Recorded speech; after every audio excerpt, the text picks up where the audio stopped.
Well, good morning everybody. I'd like to wish all my followers and subscribers a happy new year.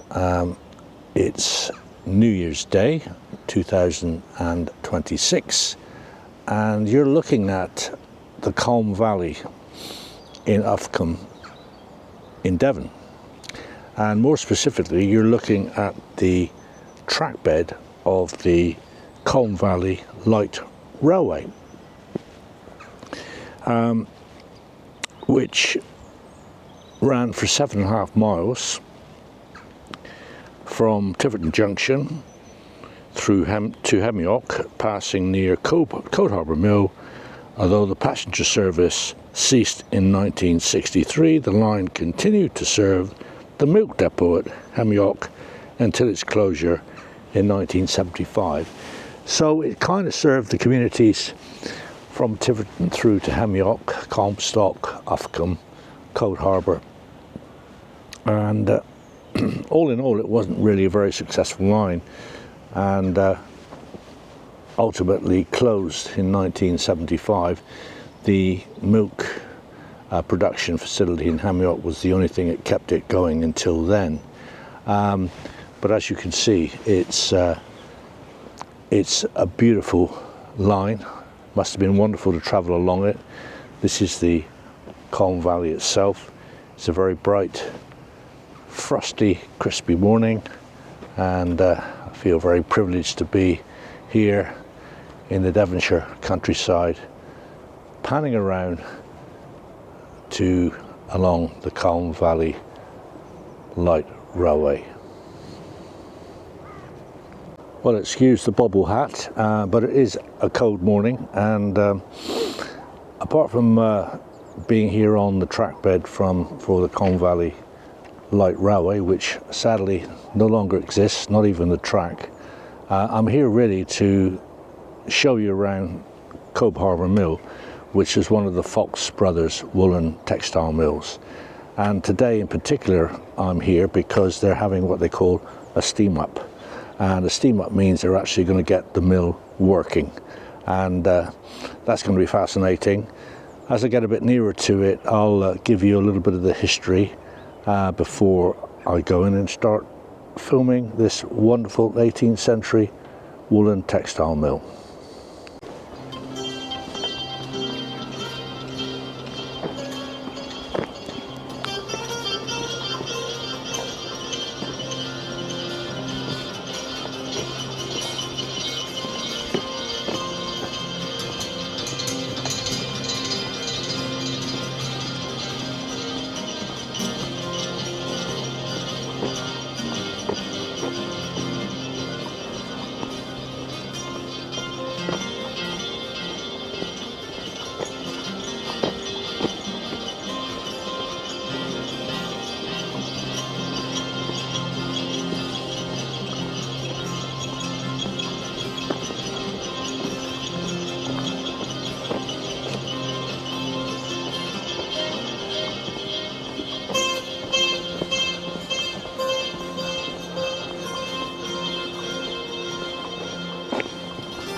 Well, here I am, and here's the Harbour mill, built and operated by the Fox brothers. And as you can see, it operated using water power and also steam, which we will get to see a little bit later. And it's still a renovation project. Work to do to restore the sluices and the water part of the mill. But as you'll see when we get inside, the mill itself is just a wonderful testament to 18th century engineering. It's one of the oldest woolen mills in the UK, and it's been in continuous production since 1797. It was originally owned by the Fox brothers, and it's now, I believe, in trust. I'm not sure about that, but there will be more extensive information about the history of the Fox brothers in the description box below. It was involved in making yarn, cloth and textiles, and the water was provided by the River Colme. Originally, the finished cloth was carried by pack horses to Exeter and Topsham, and apparently there's been mills in Uffculme since Saxon times. 2 were recorded in the Domesday Book. At its peak, the Fox brothers, in all their facilities, employed more than 5,000 people, and they owned and operated 9 mills and factories in the county of Somerset. Well, I've just come through reception, paid my money to come in, and already you can see there's things going on here. Steam coming out of this funnel, and as I walk up around, I'll be getting around to the entrance to the mill itself, and let's look at that mill chimney. For any of you who ever watched any of the videos of a guy called Fred Dibner, who was a steeplejack in Bolton in the north, and really quite famous for demolishing old mill chimneys, you get an idea of the kind of daunting proposition to actually climb to the top of one of these things and start to demolish it from the top. Quite extraordinary. Check out Fred Dibner on YouTube. On we go.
So as an added bonus, we've got some vintage cars on display as well.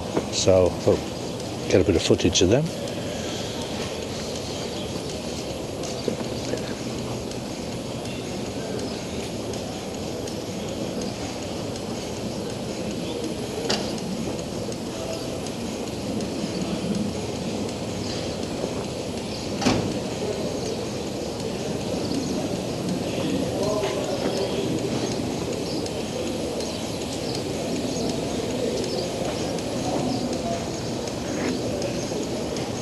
My father's first car was an Austin 7. Here's a beautiful example of one.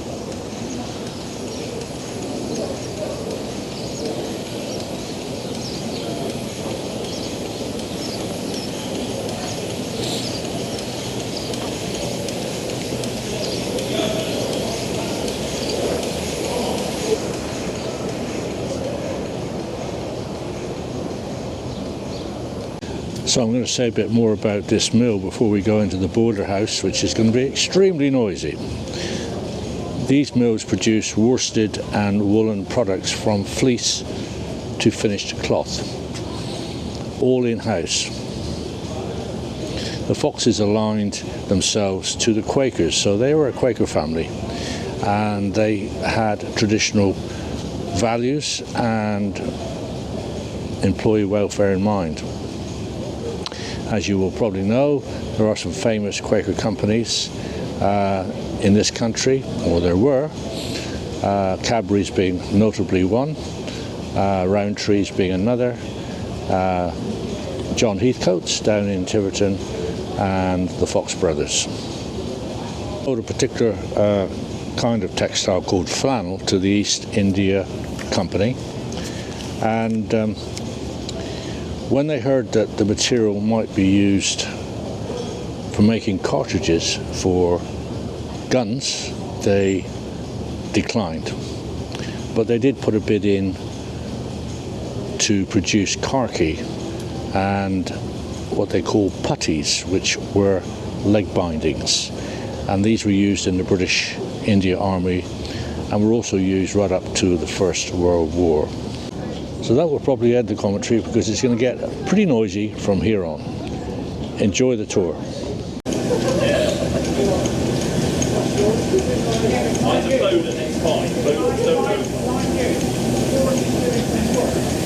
Yeah, true.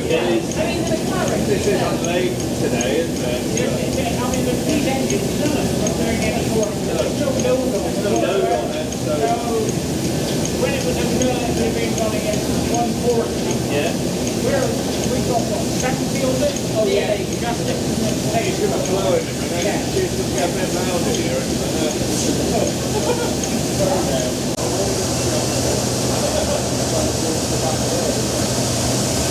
Possibly, yeah. That's the main drive shaft, isn't it?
It's only because the production is going on really steam up. piece around this, are you? I am, yeah. Good. Yeah, I am Nice to actually. see you. Yeah. Nice to see you. Yeah. You're on audio, so We're on audio. give us a quick explanation An explanation? of this. Well, from 1910, this engine replaced the previous steam engines, which are replaced to the previous water wheel system, Yeah. to drive the entire mill.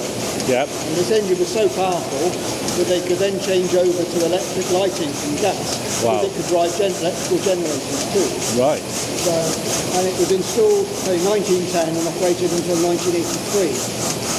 Because they basically didn't trust diesel engines to last. They didn't. No, and also there was a cost of diesel. Yeah. They knew a steam engine. Yeah. So, and one Yeah. person could operate this engine and Yeah. drive the boiler. Yeah. It's a very efficient system because the engine has two cylinders. This one, the high pressure, smaller one, uses the steam first. Then its exhaust steam goes to the low pressure cylinder, which is bigger. Bigger. Used a second time. Yeah. And then the exhaust from that goes to the condenser, which mixes it with cold water, which causes a vacuum, which adds another 30 horsepower to the engine. That's amazing, isn't it? And then they've that- reused that Yeah, power. and that cooled water then goes back to the boiler. Wow. So the whole system with Yeah. the boiler's economies as well is over 95% efficient. Don't get that today, do you? Some And that systems. was in the days when coal was £11, 3 shillings and tuppence a tonne, Yeah. whereas it's now about £700 a tonne. Yeah. Brilliant. Thank you, Dave. You're welcome. So you go ahead, yeah.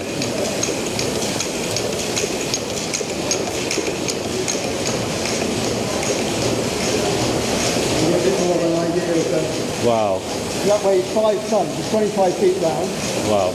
That drives each pair of ropes goes to each floor of the mill. Yeah, of course. So you see on where it sits on its shaft, there are 4 wedges on each side, tapered wedges. Say that again, sorry. Where it sits on the its shaft, you see those lumps there, the gap. Yeah. So that's how that wheel is mounted. It's just wedged on there. Wow. And it runs, if you look at the edge of it, you Yeah. can hardly see it moving. No. When you look the other way, it hardly moves. Yeah. Less than a millimetre. And it's made in 2 halves together. There are spokes inside, but it's covered with wood because it would have been very noisy with the noise. I mean, precision engineering. Oh, absolutely. Yeah. Thank you, Dave. Thank you very much.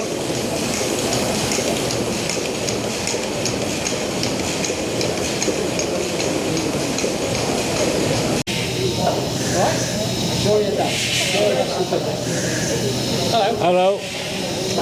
Brief explanation, if that's okay. You're on camera as well. Well, this engine is a beam engine. Yeah. Do you know anything about engines? Steam Not a lot, no. Okay, well, you know what a steam engine Yeah, of course, yeah. is. It's run by steam. Yeah, of course. The steam comes to that boiler, comes Yeah. down this pipe and goes into this one. Now, this is a beam engine. Yeah. It was built in 1867, okay? And it's still, 1860. yeah, and it's still perfectly all right. Okay? Wow. But it never ran the factory, okay? No. It was rescued from being scrapped and then installed in here about 15, 20 years ago. And it's now just run for demonstration. Demonstration. Nothing in the factory is run by steam this. anymore. It's run by electricity. Yeah, of course, yeah. So the original engine that was in here, that when it was factory was run by steam, was in fact a steam engine. It was, yeah. But it was scrapped, and we don't know what happened to it many years ago. Well, as you go and look at that big engine which is in there, Yeah. in that room, okay, that's a conventional engine. It happens to be a triple stage one. That engine. The surprising thing is that, I mean, this massive engine is controlled by a little tiny valve on the side there.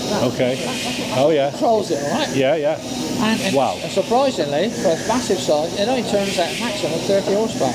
Wow. Whereas that thing in there turns out 300 horsepower. Well, Yeah. what a difference. So it was a bit slow. Yeah. See, But very reliable and very efficient. absolutely, that's right. Yeah. I mean, the Victorians had their hats on all right, when they designed things like this. Yeah, no they doubt. did. It was massive, of course. I Yeah, mean, they did. Yeah. Thank you And very people like Fox got them all together Yeah. in a factory and produced a machine, and the Victorians produced some machinery and whatnot. Yeah. Fox was very reluctant to go over to steam. He was a Quaker and very much a philanthropist, and he was very concerned that he would put people out of work by Yeah. putting steam in. Yeah. eventually he had to, of course, He had because to. of competition. Of course, because yeah. Speed and effort is required. But it's a fascinating story, the whole thing of this lot. Yeah. Yeah, I live in Wellington, so I'm hoping they're going to reopen the old mill there at Yeah, some well, point. Yeah, that'd be nice. Wouldn't That'll be it? fantastic. It'll link in nicely to Cold Harbour, Yeah, won't it? it will. Yeah. Yeah. Thanks for the explanation. Yeah, okay, well Appreciate done. it. Enjoy the rest of the day.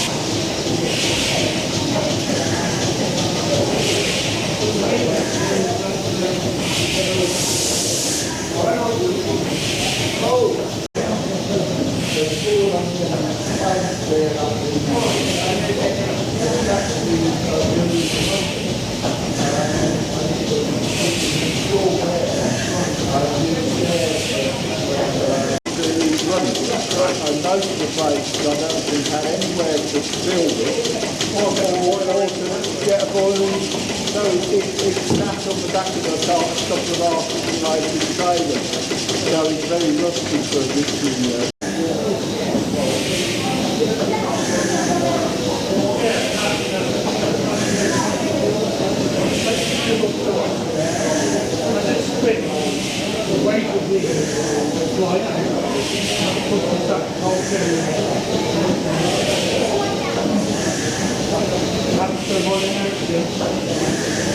These things do not like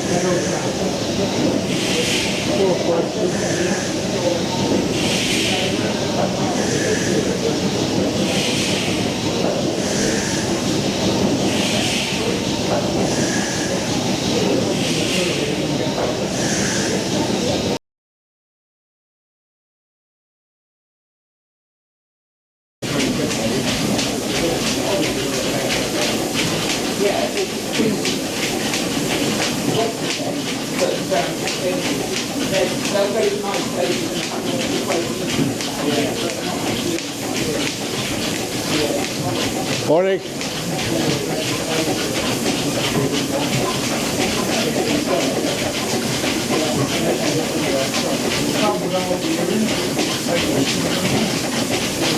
You look like you know how everything works.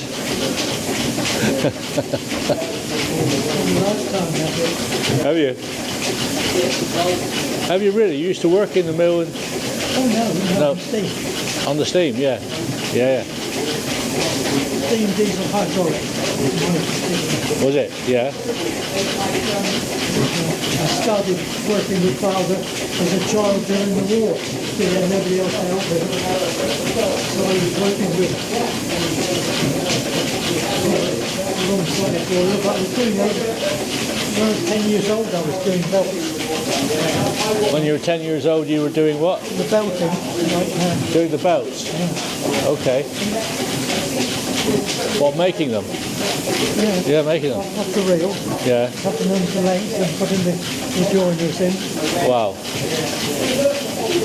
Oh, crumbs. I was going in the mud hole at the bottom of a boiler inspection when I was 8. Were you? So I fitted in there better than a grown up. Wow. Lovely bygone times, eh? It's lovely that the mill's being preserved for people to see. Despite all the obstructions with health and stupidity. Yeah, health and stupidity indeed, yeah. I ran my own business for 15 years.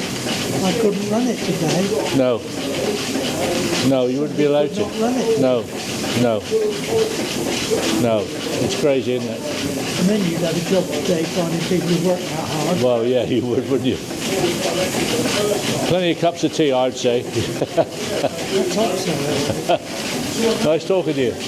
Bye.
basically a rectangle, stairs up one corner, bell on the top, very important for ringing at 5 to 6 in the morning, because your workforce should be here by 6 o'clock, clocked in, because if you didn't get here, you could either be shut out, or if you were let in, you wouldn't get paid for that morning's work.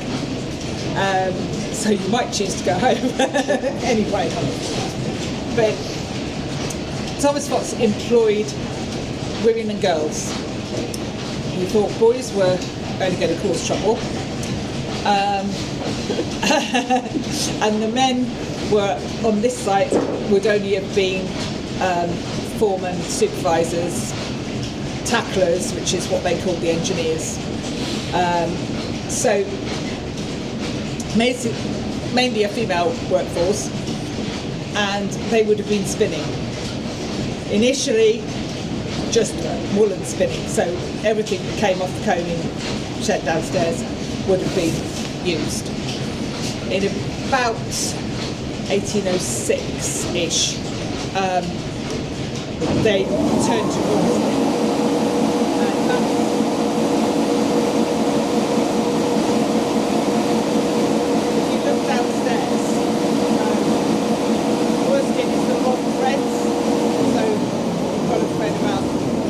About that long.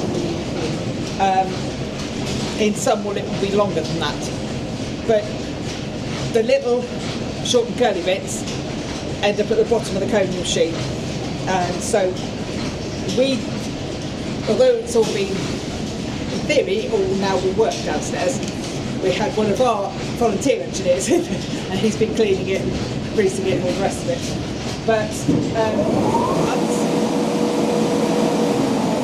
they would have used it in their homes, so they would have put this, it probably would be permanently fixed to the wall, and they would hang the fleece on it, and then these young boys that were causing trouble would be doing this all day, building up their muscles, tiring them out, generally keeping them out of mischief, and they would then have a bundle of fluff that they could give to their mother or their sisters to spin. So when they came in here, the women were in here spinning with the machines. The men who were weavers stayed at home. They were more expensive as well to pay, so they stayed in their own homes initially. Spinning was done here, then it was transferred to the weavers. Now, Thomas Fox wanted it all in-house, as it were. So what he did was he built Tonedale Works, the Tonedale Mill in Wellington, which was where the weaving was done. But there was weaving done here, possibly in the building where the grist mill is, where the hand weavers were brought in, trained up on the new machines, how to thread them, how to operate. When we get round to the loom, I'll show you the programming side of it. And then they could then go to Wellington and work in the mill there with the powered loom. Now, initially, Thomas Fox put an undershot wheel in that leat, in the ancient leat, roughly where the coning shed is now. And that was okay for a while, but an undershot wheel literally is a paddle wheel sat in the stream. So if the water level drops, or if for some reason the stream is flowing slower, it affects the efficiency, etc. So they put a wheel where the one is now. Initially, they had one that didn't work particularly well. Whether that was that it wasn't made properly, I don't know. Whether it was wood and it was rotted. But the one that's there now was put in about 1821, which was the year that Thomas Fox died, and his sons sort of carried on the business. So once they got the powerful water wheel in, they were okay for a bit. Machines got more sophisticated and perhaps used more power. So then in 1865, the steam centre was built. And initially, and my engineering knowledge doesn't stretch to how this worked, they used both the water wheel and the steam power. Whether it was that the water wheel powered certain machines and the steam engine powered others, I don't know, but somehow they used the two together. Then in 1910, the reciprocating engine, which is just through that wall, was put in, and that was much more powerful. So that meant that they could build the extensions. They also brought the combing in-house, as it were. That had been happening up in Tonedale Works, which had been there for a while.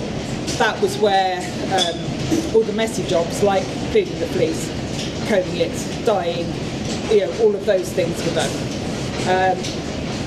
We do have a dye shed here, and we think that perhaps came in a bit later.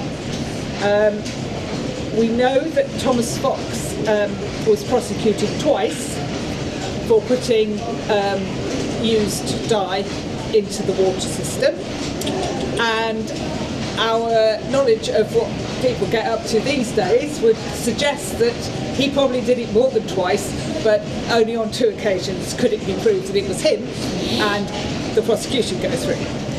12, 13-year-old girl.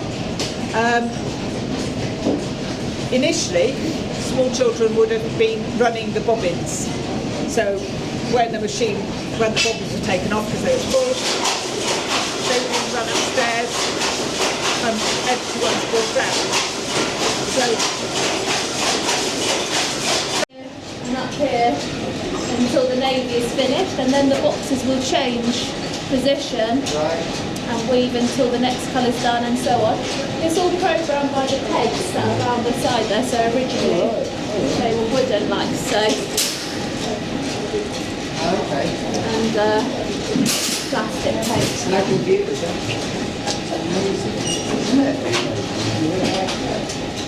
The grey needs changing as well, so when it comes back up I'll change it.